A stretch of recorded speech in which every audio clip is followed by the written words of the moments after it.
आपके festive season को और स्पेशल बनाने हम लाए हैं धमाकेदार डील्स महालक्ष्मी सेल्स शिवाजी चौक, जहां आपको मिलेंगे laptops end gadgets, refrigerators, single door end double door, washing machines, semi and fully automatic, batteries and inverters, water purifiers, atta chakki, air conditioners, air coolers, LED televisions, deep freezers, VG coolers, and rates सारे online से भी सस्ते. Check prices with us before buying online. Mahalakshmi Sales, Shivaji Chowk, Ulhasnagar 3. All types of EMI options available. आज ही आइए और consumer appliance ले जाइए easy EMI पर.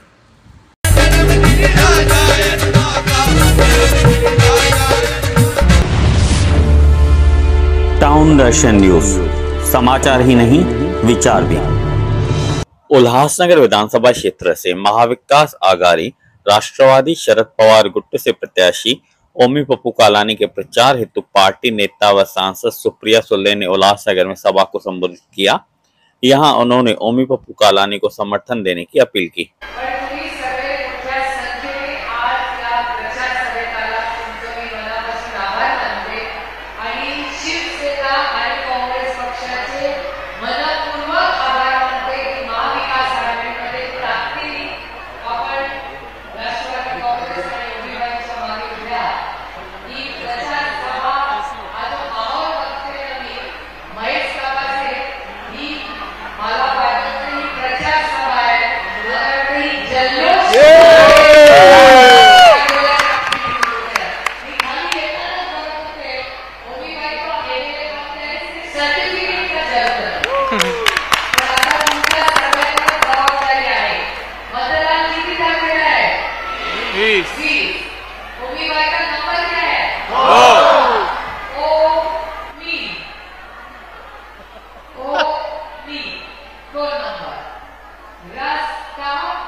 चांगले रस्ते, चांगली 24 तास वीज आणि न्याय मिळण्यासाठी आपल्याला ओमी कालानींना मोठ्या संख्येने मतदान करून निवडून द्यायचं। आणखीन एक मला एक ओमी भाई कडून प्रॉमिस पाहिजे। ओमी भाई, आज सब आपकी बहनें बैठी है, उनकी तरफ से मैं एक मांग करती हूं कि आपको मुझे वायदा करना पड़ेगा कि जब आप एमएलए बनेंगे अपने निर्वाचन क्षेत्र में बदलापुर में जो घटना हुई वो जब तक आप एमएलए हैं कभी नहीं होगी। ये वायदा हमको आपको देना पड़ेगा। या ओमी भाई जेव्हा निवडून येतील तेव्हा बलात्कार तर सोडा, एकाही मुलीची छेड काढायची पण हिम्मत कुणाची उल्हासनगर मध्ये होता कामा नये, हे आमची बहीण म्हणून माझी ओमी कालानींकडून अपेक्षा आहे। मी नुसती मतं मागायला नाही आले, मला प्रॉमिस पाहिजे माझ्या भावाकडून कि आपको मुझे प्रॉमिस करना पड़ेगा कि 24 घंटा हमारी बहनें काम के लिए, क्लास के लिए कहीं भी जाए, और हमारी लड़कियां क्यों, हमारे बेटे भी है, उनकी सुरक्षितता की भी जिम्मेदारी ओमी भाई आपको लेनी पड़ेगी। इस उल्लासनगर में 24 घंटा कोई भी कमी रहे, उसको लगेगा कि मैं उल्लासनगर में हूं, मैं सुरक्षित हूं। हर माँ को लगना चाहिए, अरे मेरा बेटा बाहर ही गया है, कोई बात नहीं, वापस आ जाएगा, कोई दिक्कत नहीं, मेरा ओमी भाई है ना। असं वातावरण आपल्याला आपल्या उल्हासनगरमध्ये करायचंय। जेव्हा बदलापूरची घटना झाली, प्रचंड अस्वस्थ करणारी घटना, अहो हा छत्रपतींचा महाराष्ट्र आहे, हा शाहू फुले आंबेडकरांचा महाराष्ट्र आहे। या महाराष्ट्रामध्ये महिलांच्या वर कोणीही तिरक्या नजरेने बघितलं तर त्याचा काय कार्यक्रम करायचा आहे हे महाविकास आघाडी व्यवस्थितपणे करेल, तुम्ही काळजी करू नका। तुमच्या प्रत्येकीची जबाबदारी सुरक्षिततेची आम्ही घेऊ। आणखीन एक गोष्ट ओमी भाई तुमच्यासाठी करणार आहेत, त्यांना विचारलं पण नाही तरी शब्द देते तुम्हाला। तुम्हाला लाडकी बहीण म्हणून काहीतरी 1500 रुपये देताना ओमी भाईंनी ठरवलंय तुम्ही नुसती लाडकी बहीण नाही, तुम्ही महालक्ष्मी आहात। इथे बसलेली प्रत्येक महिला ही महालक्ष्मी आहे, तिच्यात ताकद आहे, ती लढेल पण मनाने प्रेमी करेल आणि तिच्या पायातून लक्ष्मीच येईल। त्या लक्ष्मीला दर महिन्याला 1 नाही 2 नाही 3000 रुपये तिच्या अकाउंटला येतील, 3000। आणि नुसते पैसे देऊन संपणार नाही। ओमी भाईंची आणि माझी चर्चा झाली, सिर्फ पैसे से हर सुख और दुख नहीं लेके जा सकते। ओमी भाईंनी निर्णय घेतलाय की ह्या मतदारसंघातल्या प्रत्येक महिलेला कधी लागू नये, पण कधीही अडचण आली तर तिला औषध मोफत द्यायचा कार्यक्रम हा ओमी भाईंनी घेतलेला। लागू नये बाई, औषध लागू नये असं माझं म्हणणं आहे। तुम्ही सुख समृद्धी सुखी राहो, पण कधी वेळ पडली तर हा तुमचा भाऊ तुमच्यासाठी 24 तास उभा राहील। औषधाला, गोळीला, हॉस्पिटलला काही मदत लागली तर तो ताकदीने तुमच्या बरोबर उभा राहील। आणि या संपूर्ण भागात सुरक्षितता, 3000 रुपये औषध, आणि सगळ्यात महत्वाची गोष्ट ओमीबाई करणार आहेत म्हणजे तुमच्या हाताला काम देण्याचं जबाबदारी इथे घेणार आहे। आज सगळ्यांची मुलं शिकतात, हाताला नोकरी नाही। का नोकरी नाही? कारण का आता आहे त्या सरकारने सगळ्या दुसऱ्या राज्यात दिल्या। दुसऱ्या राज्यात दिलं याचं मला दुःख नाही। मेरा भी भला हो, आपके बच्चे का भी भला हो। मी असं का म्हणेन की माझ्याच मुलांचं चांगलं हो आणि तुमच्या ना हो। जरी दुसऱ्या राज्यात गेले असेल तर मला दुःख नाही, पण जर माझं मूल म्हणजे महाराष्ट्र मेरिट मध्ये पास होऊन आमच्या ताटातला घास आज नंतर दिल्लीची अदृश्य शक्ती महाराष्ट्राकडून काढू मी देणार नाही म्हणजे नाही। जे महाराष्ट्राचं आहे ते महाराष्ट्रातच राहणार, हा शब्द मी तुम्हाला ओमीबाई आणि मी तुम्हाला आज देते। किती नोकऱ्या गेल्या दुसऱ्या राज्यात?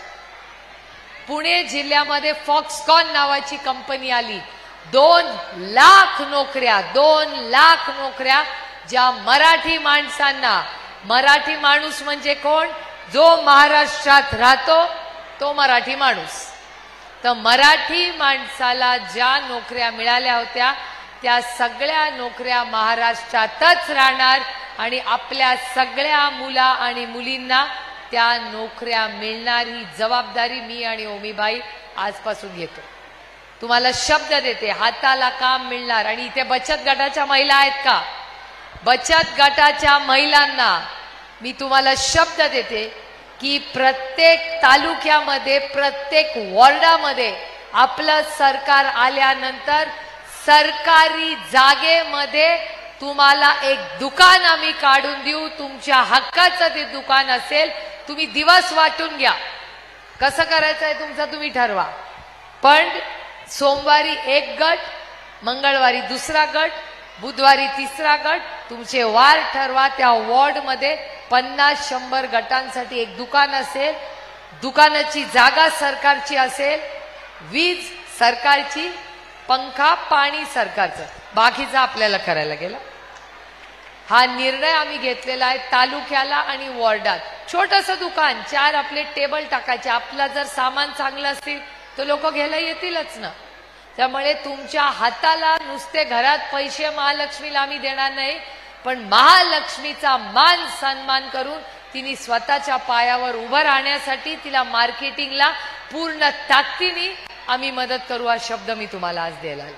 त्यामुळे ही सगळी जी मतदान, ओमी भाईला मत म्हणजे विकासाला मत, ओमी भाईला मत म्हणजे महालक्ष्मी योजनेला मत, ओमी भाईला मत म्हणजे उल्हासनगर मधला रस्ता चांगला करण्यासाठी मत, ओमी भाईला मत म्हणजे तुमच्या पाण्याचा प्रश्न सोडवण्यासाठी मत.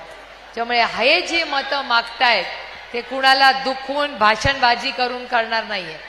आणि एक सांगते, ओमी भाई हा भाभींचा मुलगा आहे. त्यांच्या आई वडिलांनी प्रचंड मेहनत करून या सगळ्या कुटुंबाला एक ठेवलेलं आहे. त्यांच्या कुटुंबावर काय काय घात झालेत हे आपल्याला सगळ्यांना माहिती आहे. खूप सहन केलंय या कुटुंबाने. त्याच्यामुळे ही खूप मोठी ताकद ही आपण त्यांच्या मागे ही उभी केली पाहिजे. आणि हेच सांगण्यासाठी मी खरं तर आलेले. आज बरेच विषय आहेत. हे संविधान माहिती आहे का सगळ्यांना? हे संविधान जर हातात घेतलं तर देवेंद्र फडणवीस म्हणतात तुम्ही गुन्हेगार आहात. मी म्हणत नाहीये, देवेंद्र फडणवीस म्हणतात की जर लाल संविधान पकडलं, हातामध्ये धरलं म्हणजे तुम्ही गुन्हेगार आहात. आता तुम्ही मला सांगा, हा देश अदृश्य शक्तीच्या मनमानीने चालणार का भारतरत्न डॉक्टर बाबासाहेब आंबेडकरांच्या संविधानाने चालणार? तुम्ही सांगा. कुणाच्या? डॉक्टर बाबासाहेब आंबेडकरांच्या संविधानाने. त्याच्यामुळे मी ठरवलंय, देवेंद्र फडणवीस जी, मी आवाहन करते तुम्हाला की हो, मी हे लाल रंगाचं डॉक्टर बाबासाहेब आंबेडकरांचं संविधान हातात धरणार आणि भाषण करणार. हा गुन्हा असेल तर हा गुन्हा मला मान्य आहे. तुम्ही मला अटक करू, हिम्मत करून दाखवा. पण जोपर्यंत माझ्या श्वासात श्वास आहे आणि ओमी भाईच्या श्वासात श्वास आहे, आम्ही ह्या संविधानासाठी लढत राहणार म्हणजे राहणार. ओमी भाई एक बार खड़े होके सबको दिखाओ, ये दिखाओ तुम्हारी ताकद. ही ताकद भारत रत्न डॉक्टर बाबासाहेब आंबेडकर आणि त्याच्यावर विश्वास ठेवणाऱ्या ओमी भाईची आहे.